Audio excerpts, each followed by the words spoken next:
views expressed on this program are those of the hosts, guests, and callers, and are not necessarily those of this station, its management, or other advertisers. You're listening to Transformation Talk Radio.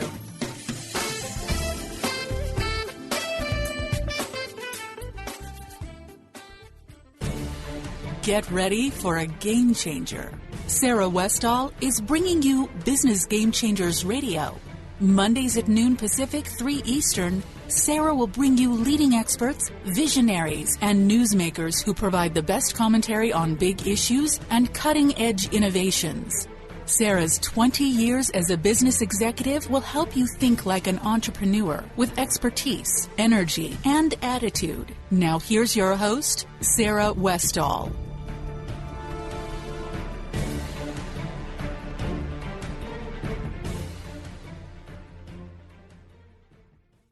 Welcome to Business Game Changers. I'm Sarah Westall, and you're listening to the Conscious Business Radio Network on Transformation Talk Radio. I am replaying an interview today that I had with Ed Moy, who is the director of the Mint, and he served under Obama and Bush, and I haven't had a chance to play it here on this network yet, and so I wanted to play it so everybody could hear it. It's really an interesting interview that I did with them, and it's really relevant to today. I just did this last year, and I think that since a lot of people haven't heard it on this channel, I wanted to replay it. But he has an interesting background, not only being the director of the Mint, he also was responsible for helping to do political appointments in a lot of independent agencies.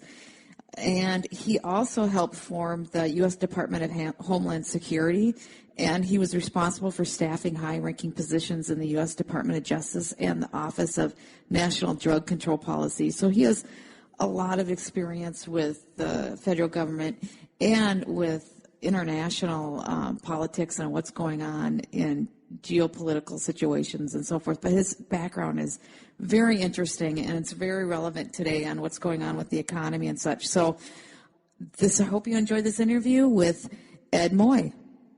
Hi, Ed. Welcome to the program. Hi, Sarah. Thanks for inviting me. Yeah, I've been interested in talking to you for a while because the gold has been a really hot topic over the last 5 years. It's probably been a hot topic amongst a certain group probably forever. But as far as our country goes, there's been a lot more attention given to gold. And so I wanted to talk to you and ask you some questions about it. But first, I want to ask you some general questions because you were the 38th director of the U.S. Mint. And my understanding is that you were appointed by George Bush. And you, how long did you serve? The director of the United States Mint serves at a 5-year term that is confirmed by the United States Senate. And can you serve multiple terms? Is it usually just a single term? Past Mint directors serve multiple terms, but in the modern presidency, most Mint directors just serve one term. I served 3 years under George Bush and 2 years under President Obama. Okay. And I noticed that the position is still vacant. Is there a reason why it would be vacant still? Yeah, it's one of the most desired positions. When you talk about, having an impact in the economy as well as a fun job, and that's one that's interesting and historical, there's a lot of people that are interested. So I don't know why that continues to be vacant. It ends up hurting the direction of the Mint because a career person ends up stepping up and being the acting director, and they're generally a little bit shyer, so they're willing to take a lot less risk, and as a result, the agency can hurt. Yeah, so maybe is it a strategy thing, or is it just partisan politics and they can't get anything done? Yeah, that's a really good question. You're going to have to ask them about it. But, I also served in the White House in presidential personnel, and so it was my job to help fill all these positions. And we never let a position gather dust. It's important for the American people to have good public servants that lead these things, that end up doing good things for America, and it's a shame that position's been vacant for so long. Yeah, it just seems interesting. It's weird. So getting on to some other stuff, there's been a big surge of interest in gold over the last 5 years in the United States. Do you believe that's simply because the economy is in rough shape? That was a big emphasis of it, is when the economy started going south. One of the key things that investors look for when there's a lot of uncertainty in the economy is investments in tangible assets. And one of the most common and historical ones is gold, which has been around for 5,000 years. And so that's what kind of sparked the interest. But, gold also, in times of, obviously investors are interested in times of crisis, but when there's no crisis, things are getting better, gold should still be part of a balanced portfolio. And the reason for that is usually when your paper assets, like stocks, bonds, and cash, which are, three major asset categories, those are all dollar denominated, and when the dollar begins losing value through inflation, gold ends up rising in price. And so you want enough gold in your portfolio to offset the potential downside. So I look at gold as an insurance policy.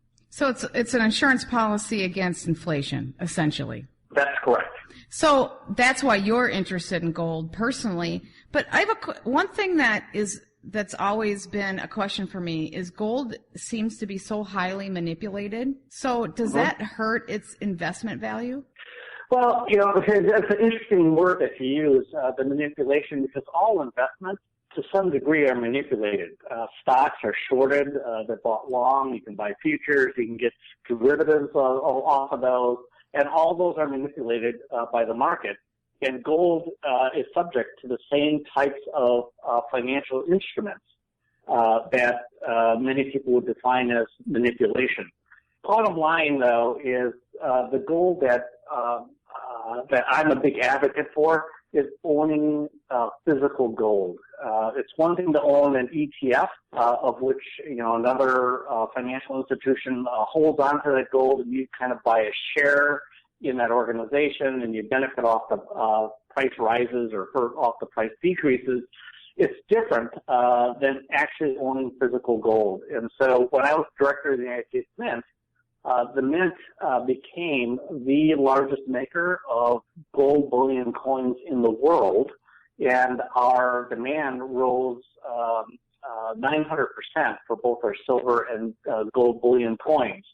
And so there's a lot of investors out there that want to hold on to the physical commodity to have control over that. Well, isn't it true that with an ETF, you don't have, so if if you want to cash that in, there could be a chance that there's no gold to cash in? I mean, there could be a problem. Is that not true? Well, yeah. No, that's mostly true. So when you buy an ETF, that share that you own in the ETF does not entitle you to a share of the gold. It only is a share of the proceeds of, if the ETF makes profits, you get a split off of that. But you can't redeem that share of the ETF for the equivalent weight of gold from the ETF.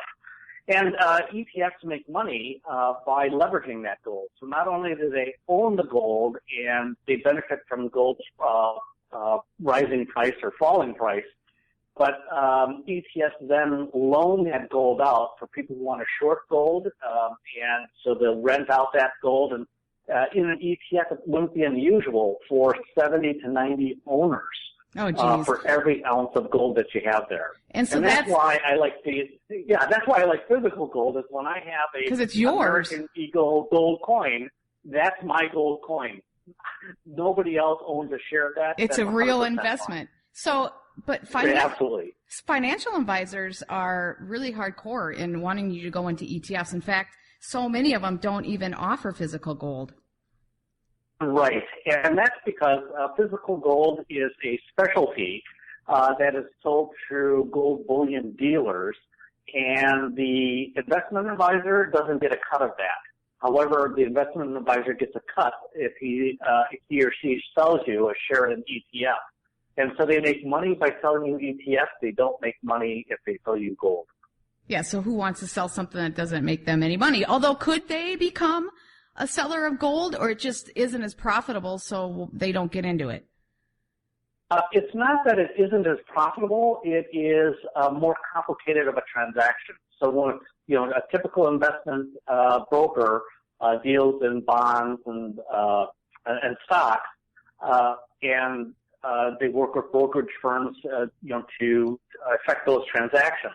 But when you have gold, physical gold, you also have to deliver it. and a lot of these investment firms aren't equipped to do the secure delivery that a gold dealer would if you bought it right from the gold dealer. They have to change their mindset and their infrastructure to make it work, and that's a big deal. That's exactly right, Sarah. Okay. So could you just buy gold and put it in a safe in your home? Is that a wise thing to do? Well, when you buy physical gold, one of the reasons why you buy the physical gold is you want to have it.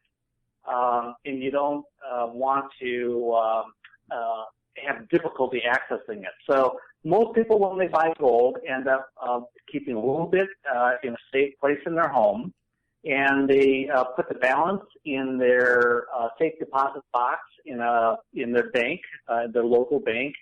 And then if you end up being able to invest in lots of gold where safety deposit box is no longer practical, there's a lot of very secure depositories that have sprung up all over the United States, mostly in the major cities, that you can store large amounts of gold.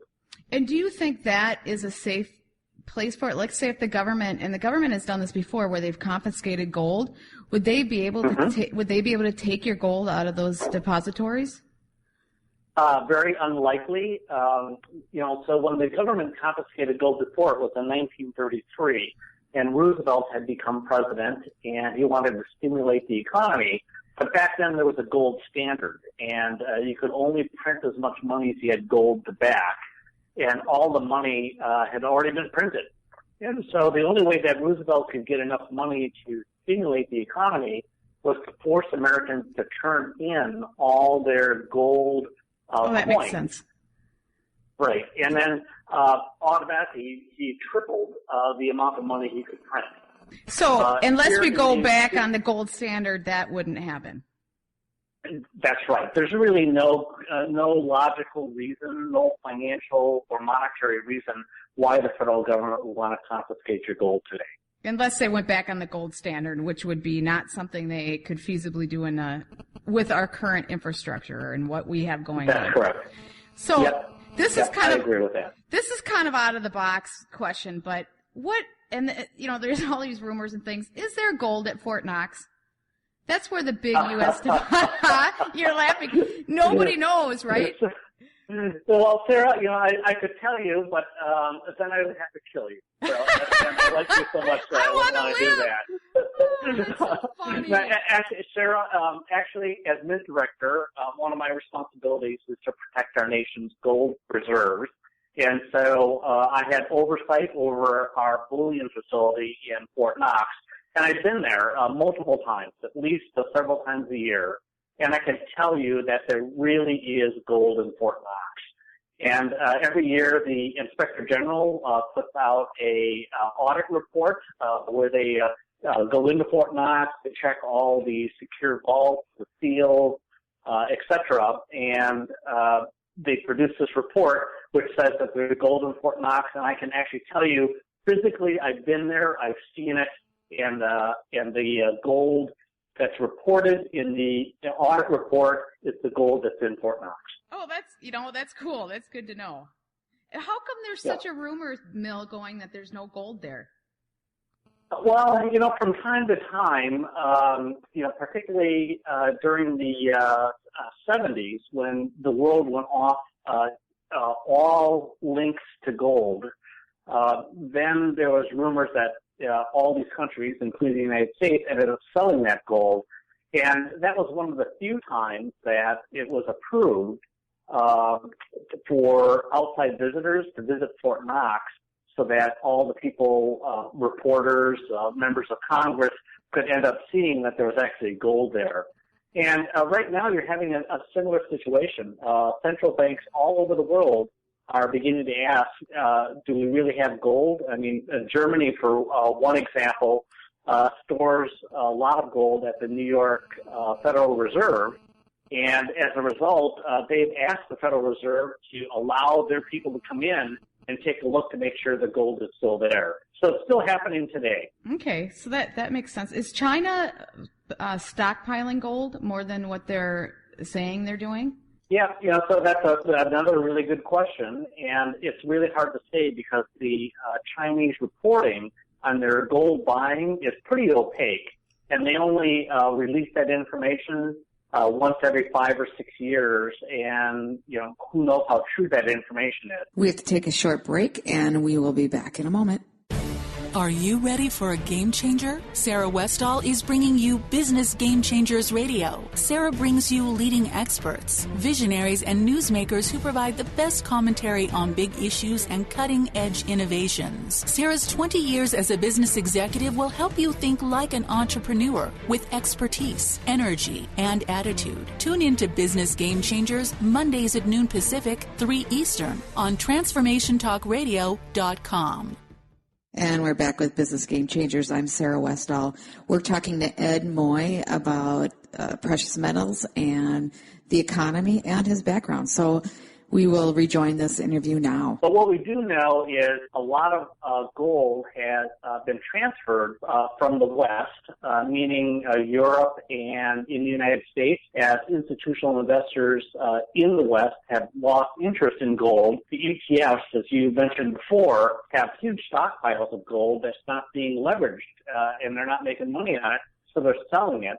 That's going through Switzerland, being reprocessed, and a lot of it's being shipped to Asia, and we think a lot of it's been going to China.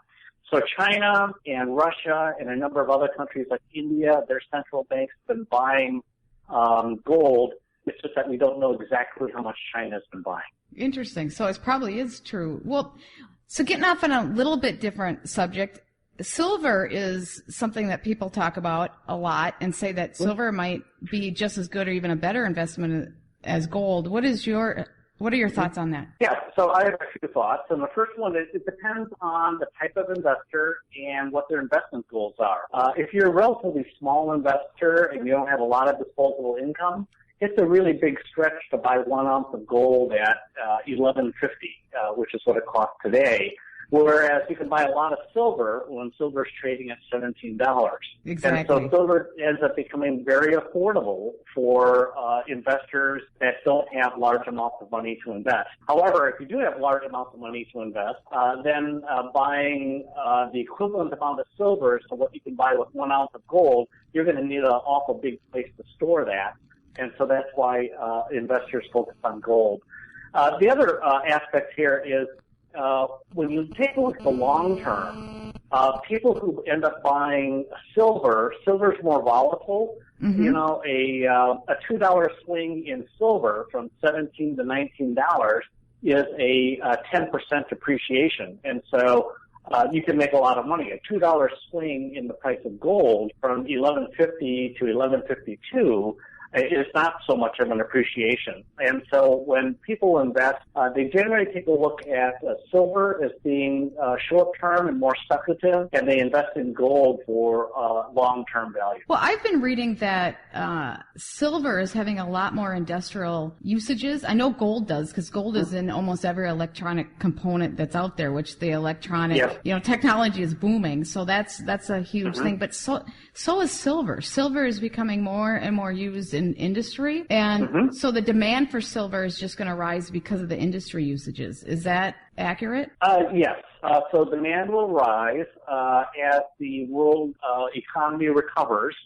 There are a lot of industrial uses for silver, and that demand will increase. The other thing to look at with industrial demand is it anchors the price a bit. With silver, because there are other uses for it, those uses have calculated how much money they have to pay for silver, and that keeps silver trading within a certain range.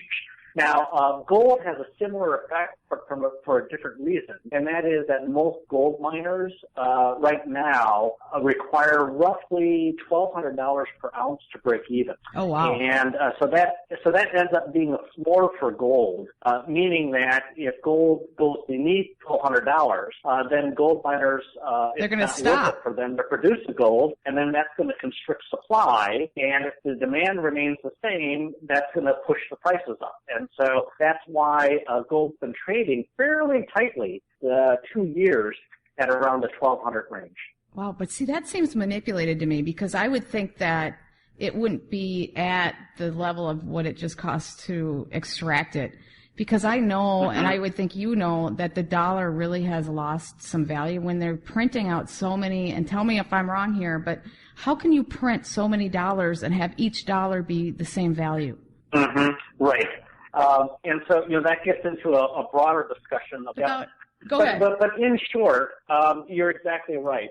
The Federal Reserve stimulus program, both the virtually 0% interest rate as well as quantitative easing, which has pumped $4.5 trillion into the economy, those have distorted both, whenever a government gets involved in something, especially at that scale, there's always unintended consequences. And one of the big unintended consequences is both the stock market, the bond market, as well as gold have all been distorted. And now, on all those prices, the actual earnings are for stocks or the intrinsic value of gold.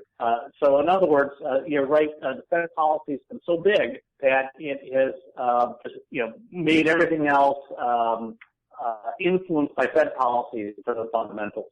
Well, exactly, because everybody watches what the Fed says, and that's how the stock market goes up and down. And well, there's only two other precious metals that are in the bullion market, and that is platinum and palladium. Both of them all have very high industrial uses, but at the same time, they are not popular bullion coins, and so the market for them is dramatically smaller than silver or gold.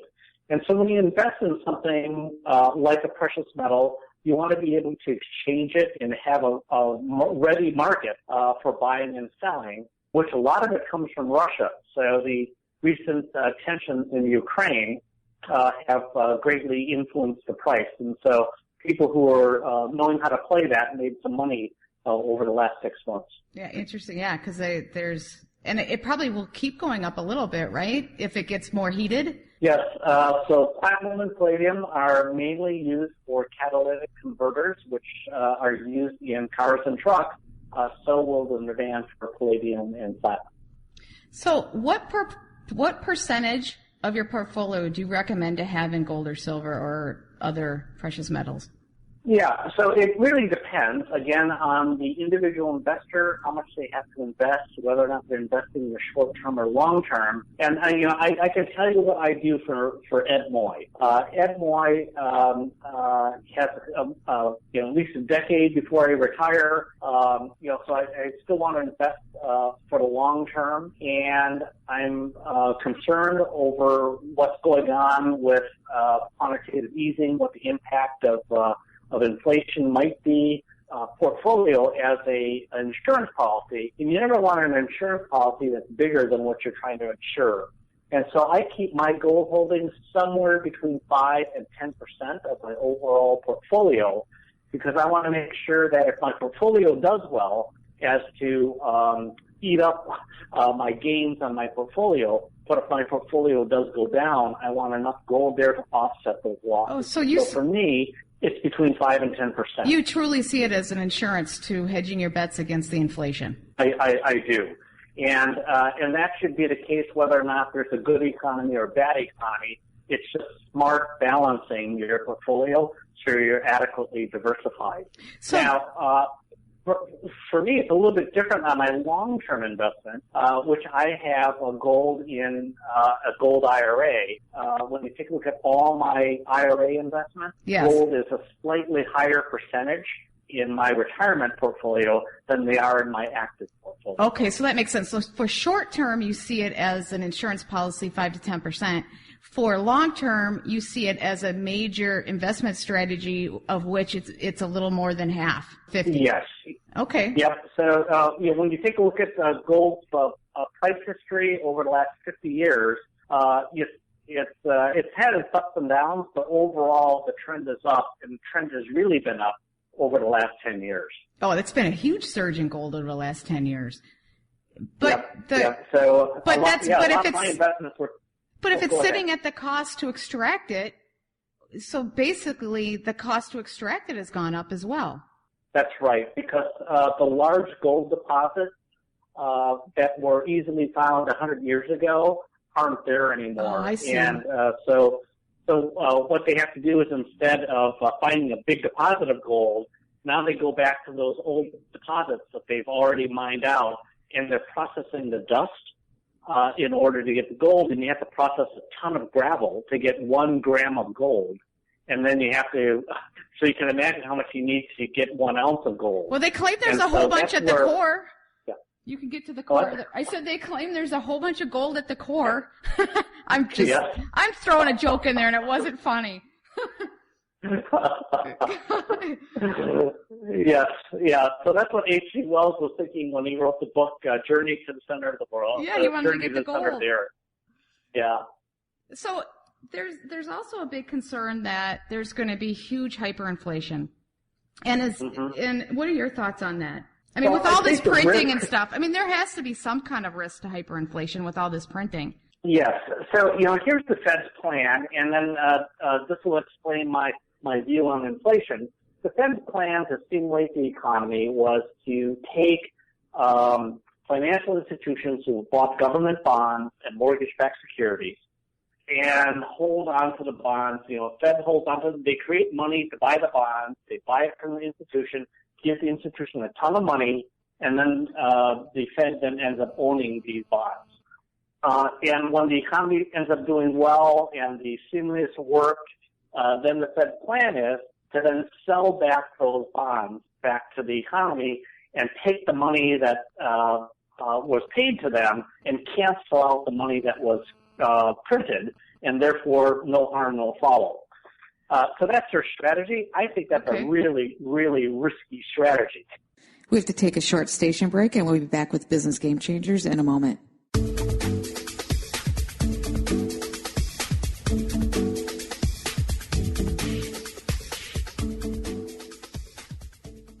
Hi, everyone. This is Dr. Pat. The ancient Inca root vegetable maca is world-renowned for its wide array of health benefits.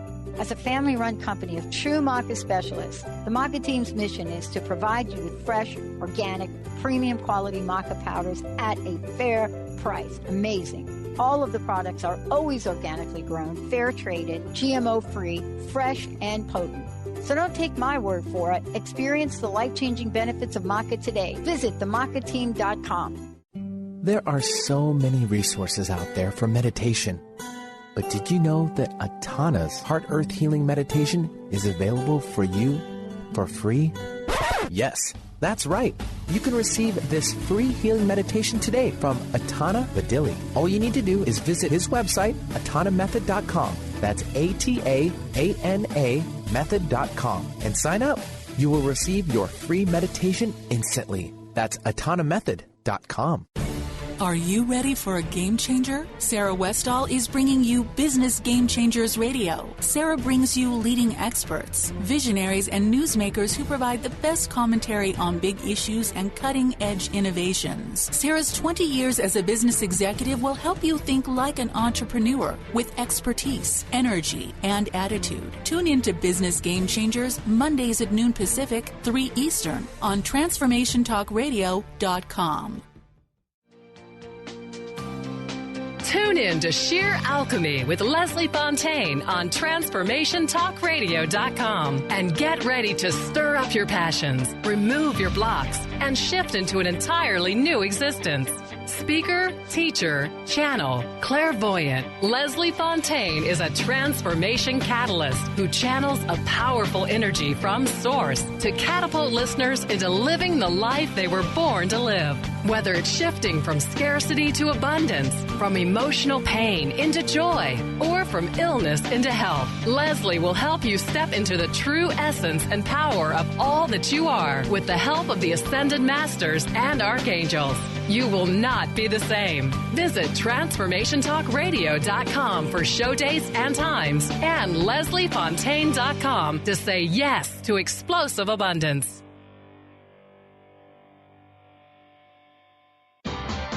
Tune in to the Angels and Answers Psychic Radio Show with clairvoyants Artie Hoffman and Sky Siegel every Thursday for a 2-hour show, 2 p.m. Pacific, 5 p.m. Eastern Time on Transformation Talk Radio. Artie and Sky deliver spiritual and motivational messages with passion and a sense of humor. Call in 800-930-2819 for live and on-air readings. Visit artiehoffman.com and skyofangels.com.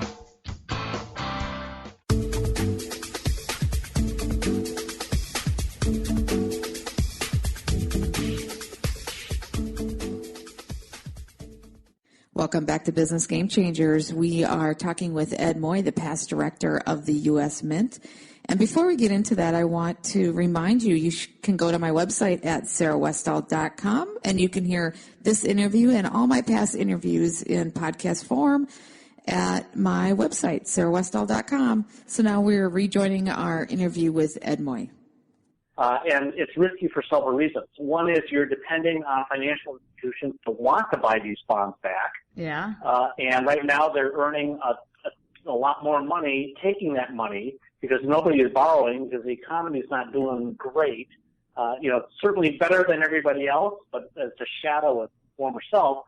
So nobody is borrowing. And so with all this extra money that they can't loan, what they end up doing is they're investing in the stock market, creating a bubble there. Which is what's going on with the stock market. Yeah. That's right. And so it's hard for me to imagine that an investment bank's going to want to buy back a bond that produces 2% and trade in the money that they were making 8 or 10% on equities. So I think the Fed policy could work, but it's fraught with danger on all sides.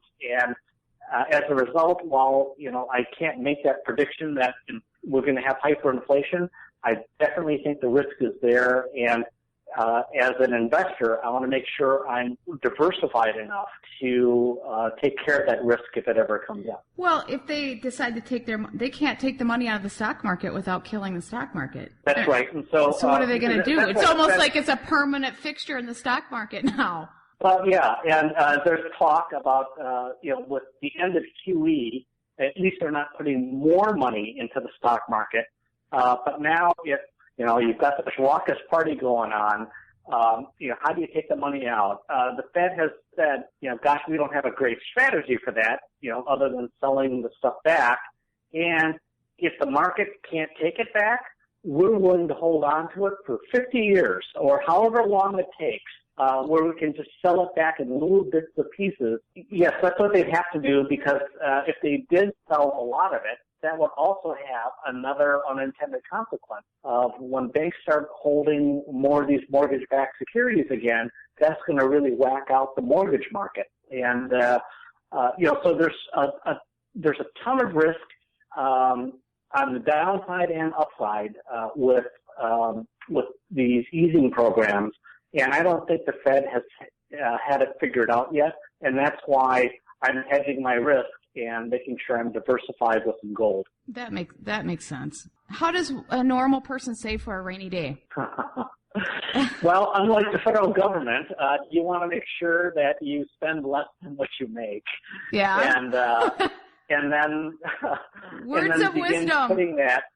Well, it sounds simple, but the federal government hasn't figured out how to do it yet. Yeah, well, I know it's so simple, but it's so obvious, right? And then, typically what you do is you'd invest for my purposes, if you're looking for the long term and not speculation, you're investing in a diversified portfolio. So what you want to do is make sure you have adequate proportions of cash, stocks, bonds, and tangible assets, which includes gold. And then within each of those, you want to make sure you have appropriate diversification. So, for example, stocks, you want to be in various industry sectors that all balance each other out. And even in gold, you want to have some gold bullion. You want to also have a couple of rare gold coins in with that. You want to have both a mixture of gold and silver. If you have a big enough portfolio, you want to add a little bit of platinum to that. And so, the whole goal here is to have enough balance and diversification that over the long run, you minimize your risk, you maximize your return, and when you're ready to cash out, you'll have a nice big nut to depend on. And we would say that should people have a certain amount of gold just at their home and silver at their home and maybe cash as well? Part of it is informed by my upbringing. I'm Chinese. I was born here, but my parents were born in China. And when my mom got married, her father-in-law gave her a 24-karat gold necklace with 10 gold coins around it, 10 U.S. gold coins, as well as a bracelet, a 24-karat gold bracelet with 10 U.S. gold coins around it. And what my father-in-law was saying was, not, I love you and I'm so honored and happy to have you as my new daughter-in-law. What he was saying is, in my lifetime, I've gone through the fall of Imperial China and the rise of the warlords, the fall of the warlords, the rise of the nationalists, the fall of the nationalists, the rise of the communists, 3 banking systems, and 2 currency changes, and now World War II, Korean War, etc. Yeah, wow, and so what he was saying to her is, I want to make sure that you have enough portable wealth around your neck and your wrist that you wear every single day. So if you had to run out of the house in an emergency to save the family, you would have enough on you to make sure that the Moy family line would continue through the most difficult circumstances. But it's so interesting because they have a sense of wisdom through all their experiences that they've gone through. And when you haven't gone through something like that, you have a sense of security and maybe a false sense of security because it's been stable throughout your short-lived life. And it's really interesting talking to people with different perspectives. Yep, absolutely. And so I grew up with that mentality, is that, yes, banking in the United States is a lot more stable than what it was in China. But the events of 2008 show that these 2 big-to-fail banks could easily go out of business. I got to tell you, when you brought that up, I still, and it'll probably be burned in my brain forever, is when George Bush came on the television and he was terrified. You could tell when he was giving that speech that he was absolutely terrified. And if that's not an indication that we were about ready to collapse, I don't know what it was. I've never seen a president of this country look terrified. But anyways, go ahead. And, it's just such a hard decision, too, because you have this issue of these banks took these huge reckless risks that bankrupted them, but because they were so big, their bankruptcy would have killed the system. But if you bailed them out and saved the system, you end up funding more bad behavior. Oh, well, yeah. That's what's called moral. And they did good things to help them out, and they just took advantage of all of us. That's right. And you have the same problem today, Sarah. Oh, I know. In that, so we bailed them all out, and then under a Democratic administration, they increased how hard they regulate them. And in the end, you still have these 2 big-to-fail banks taking too much risk. And so, you subsidize when you subsidize behavior, you get more of it. Well, and they took, and this should make people very angry, they took so much of that money for their own bonuses. We're ready to collapse. We're in dire straits. Companies need things. People are losing their jobs. People are losing their homes, and they're paying out all these extraordinary, these huge bonuses with our money. I know, you've heard that. People have just been... When you take a look at the overall U.S. economy, we're certainly better off today than we were in 2008 and 9. But when you parse that, Wall Street's done a lot better than Main Street has, which is why the common person on the street doesn't feel the recovery like Wall Street and the CEOs have. Well, I talked to the Senate candidate, in today's election day all over the place, and I talked to the Republican candidate, Mike McFadden, and he was talking about offline a little bit, and then we talked about it online when I did his interview, how over 50% of the kids coming out of college today are underemployed. They can't get jobs. And that's a indicator, a leading indicator. I teach a business class. That's a leading indicator to a lot of problems. You can't have half of our college kids not getting jobs.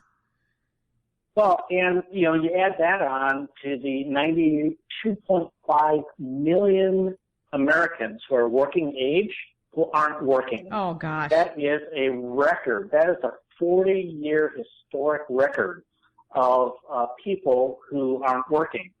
And it's because of so many people who dropped out of the workforce because there's chronic unemployment that's the reason why the unemployment rate's actually gone down. It's the denominator's gone down, so that's given the impression that things are better. But there's just so many people out of work, and then most of the new jobs created in this economy have been part-time jobs. And that doesn't replace the high-pay manufacturing jobs that existed before the recession. Exactly. Service jobs are not the same thing as manufacturing type jobs. Okay, if I don't ask this question, my husband's going to be mad at me. What? Okay, I won't want that. Save my marriage. Okay, what are the reasonable commission rates for gold? If you're going to be buying gold, everybody needs to make a living, right? The people selling to you need to make a living. I understand that you should be paying them commission rates, but what's a reasonable rate? Yeah, so that's a difficult question, and what I can do is explain where the costs come in, right? So just take it for example. Let's just say an ounce of gold costs $1,200. Well, whoever sells it to you, they have to buy that ounce of gold, and that ounce of gold has to be made. And that's what the United States Mint did, is that we made gold bullion coins. You're the wholesaler, right? Right. So we're the wholesalers, and it would cost us, say, $75 to make that 1 ounce gold coin. And so automatically the price of that gold went from $1,200 to $1,275. And then we wholesale it to retailers, but really large retailers that end up becoming our distributors. And so they'll buy it from us for $1,275, and then they'll resell it to a gold dealer and add their margin onto it. And then the gold dealer, when they sell it to you, add their margin onto it. And so that's why when you see advertisements for buying gold coins and gold trades at $1,200, but you're going to pay $1,325 for that gold coin, you think you're getting ripped off. Well, that's a big chunk of that's the manufacturing cost of that gold coin, which when you trade other gold coins, everybody assumes that manufacturing cost. So once you pay for it, that's going, so when you sell it again, you're not going to sell that gold coin for $1,200. It'll sell for $1,275. But then you have the add-on margins from the distributor and then the gold dealer, and they'll normally add on 1% or 2%. And then you also have the complicated issue that some people don't have a gold inventory, and so when you buy that gold at a certain price, they then hold on to your money until they can find gold coin that they can buy at that price where they don't lose money on it. And then there are other people who have large gold inventory, but depending on when they bought that gold, they want to sell you the gold that they bought cheaper, so at your price they make it a larger margin, et cetera, et cetera. So it's a more complicated picture than just people adding on their costs. We have to take a short station break, and we'll be back with Business Game Changers and Ed Moy to finish out our interview in a moment. Are you ready for a game changer? Sarah Westall is bringing you Business Game Changers Radio. Sarah brings you leading experts, visionaries, and newsmakers who provide the best commentary on big issues and cutting-edge innovations. Sarah's 20 years as a business executive will help you think like an entrepreneur with expertise, energy, and attitude. Tune in to Business Game Changers Mondays at noon Pacific, 3 Eastern on TransformationTalkRadio.com. And we are back. You're rejoining Business Game Changers, and we are talking with Ed Moy, the past director of the U.S. Mint, and we will rejoin it now. That makes sense. Okay, so if gold is going for $1,200 and you end up paying $1,325, that's fairly reasonable. Yes, and that's the other thing that you need to think about is when you're buying gold or silver or any other precious metal, and you pay that markup for it, you have to have the gold or the gold price appreciate enough to cover that amount so that you end up break even or making money on that investment, which is why when you buy precious metals, it's better to buy them for the long term because they're going to appreciate than playing the short-term speculative market. It just doesn't work. It just doesn't work with it because you need to make up that. Because when let's say you buy it for $1,325, you're not going to be able to sell. You're not going to have to sell it for $1,200 if that's. Let's say it's valued at $1,200 with all the costs to produce it and the markups. You might be buying it for $1,325. You can't sell it for $1,325. You can only sell it for maybe $1,275. Right? Because the other markups. That's correct. Those other markups go to the dealers that need to then resell it in the market. I'm just trying to tell the average person why these costs are and what you should be expecting. Yes, you've nailed that analysis spot on, and so when you invest in it, I would encourage your listeners to really be educated and end up going with a precious metal dealer that is not a high-pressure one, but one that is more consultative and informative and educational through that process. There's a lot of people out there who put a lot of pressure on, who have the world's on fire, you got to buy it tomorrow because gold's going to triple in price soon. I tend to, and where I buy my gold is from people who keep me informed, tell me what the pros and cons are, give me the information so I can make the decision, an informed decision myself. And you were serving as an advisor and chief strategist for the Fortress Gold Group. And yes. do you serve in roles with other gold companies, or is this the one that you've pretty much staked your claim to because of the way they operate? Yeah, it's the latter. I joined Fortress Gold because they have the approach that I just outlined. That's where I have my gold IRA, and further, there are independent sources like Inc. magazine that recently added them to the Inc. 500, which is the 500 fastest growing companies in America, because that approach is so different than what the rest of the gold market is. And so they sell based on education and a lot less by fear. And that really resonates with me, that given my reputation, I wanted to be associated with a company that operated like that. So that's good to know, because people are, when you're seeing all those ads about gold, I think people are very confused, and it seems like a shady industry. I mean, honestly, you just don't know where to buy, and so it's nice to know that there's really reputable companies out there that you can invest in IRA in. You can buy gold, you're getting reasonable prices, and they're going to stand behind it. Yep. And absolutely right. There's so much noise out there. You really want to go with a quality company that's going to be around. There are several objective factors that your listeners can do their own research on. One is most of these companies are ranked by the Better Business Bureau and other third-party rankers. I would also take a look at the state regulators. Each state has a regulatory body that accumulates customer complaints on these various companies. And so you want to take a look at how many complaints they have and what the nature of the complaints have been. So there are objective factors out there that can help your listeners make a decision on which company to go with. I've done that work, and that's why I'm with Fortress. Okay, that makes sense. I have two more quick questions because I know you're a very busy, demanded guy.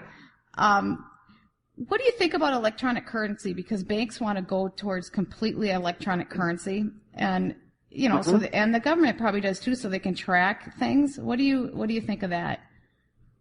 Yeah, so there's going to be a natural evolution of currency. Just the physical form. It used to be physical currency was in precious metal. You had silver dollars, you had gold $20 pieces, and then that went to then paper representations of that.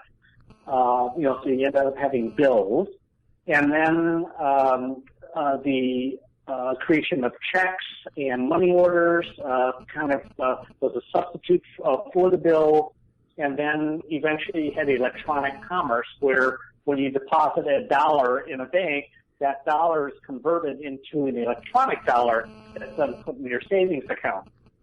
And so the next step beyond that is digital currency that completely exists in cyberspace and never is a representation of a physical dollar out there. And so just the natural evolution of currencies, that digital currency is going to be in the world's future, whether it is the dollar created digitally or whether it's a new digital currency like Bitcoin. I don't know what that future holds, but that's the direction everything's moving in. So it's inevitable that things will be electronic. And, yes, and then you also have all the security problems with that too. Just with all the credit card hackers and things like that, show how easily electronic financial transactions can be compromised. Well, wouldn't you say? So that whole game has to improve. Well, wouldn't you say then there would be a whole nother market for gold or some other kind of physical currency as well? I mean, there would have to be outside the mainstream market that would generate. Yes. Which may be gold and silver and. Yeah. Well, Sarah, my view is usually with things like currency, one thing doesn't stop and a new thing starts. You end up having all these things exist, but in different proportions to each other. So in other words, in a free market, people end up using the form of currency that is the most convenient and most efficient for every single transaction. And so for some it'll be checks for this, and others will be credit card for that, and others will be a digital transfer for that. It's just like the entertainment industry. Movies were supposed to kill musicals, and TV was supposed to kill movies, and cable was supposed to kill TV, and the internet was supposed to kill cable. It doesn't work, right? Continue to exist. Maybe fewer people see musicals today than they did 100 years ago, but there's still a niche market for that. Sure. Gold's been around for 5,000 years. It's not going away tomorrow. Gold will continue to find a way to be relevant and valuable in the economy. It will, and just for the industrial usages, period, it's going to be. So you told me that at the beginning offline that you're not, because I know a couple Moys who are just really smart, and you told me that you're not from that line probably because you're not smart like them, and I gotta disagree with you. You're one smart man. Well, Sarah, all the nice things that you say to me still won't get you a free sample from the Mint today. Oh, well, geez. Thanks a lot. Well, you know what? You are such a busy person, and I know that I'm not sure what you think about this, but do you want information up on the radio show about where they can contact you for questions or something like that? Yes. So if you're interested in contacting me and you have some additional follow-up questions, you can go to my website at edmoy.com. And there's a section there where you can submit questions to me, and I get them directly, and I'm happy to answer any questions that people have.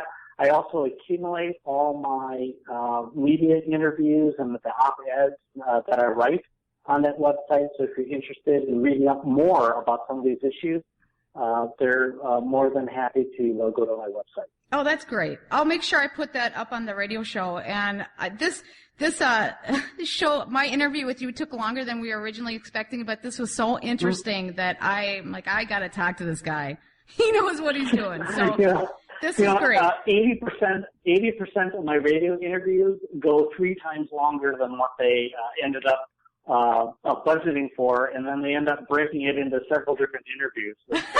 So you just go with it, whatever. And it's fun. And Sarah, you've asked some great questions, and I really appreciate the homework you've done on this. Okay, well, good. Well, thank you, Ed, and I appreciate the conversation today. Okay, call back anytime. Okay, great. Thanks. Have a great day. All right. Bye, Sarah. Yeah, bye.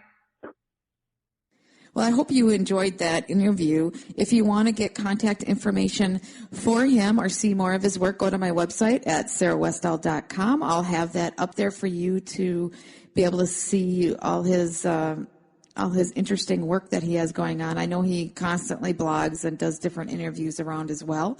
So he's out there, and he is just a source of really good information. And I also want to remind you to go to my website at sarahwestall.com to listen to this interview again or any other past shows that I have done. So for now, I hope everyone has a beautiful day. You've been listening to Business Game Changers with host Sarah Westall. Tune in each Monday at noon Pacific, 3 Eastern, as Sarah brings you leading experts, visionaries, and newsmakers who provide the best commentary on big issues and cutting-edge innovations. Sarah's 20 years as a business executive will help you think like an entrepreneur with expertise, energy, and attitude. Tune in Mondays at 12 noon Pacific Time and learn more about Sarah at sarahwestall.com today.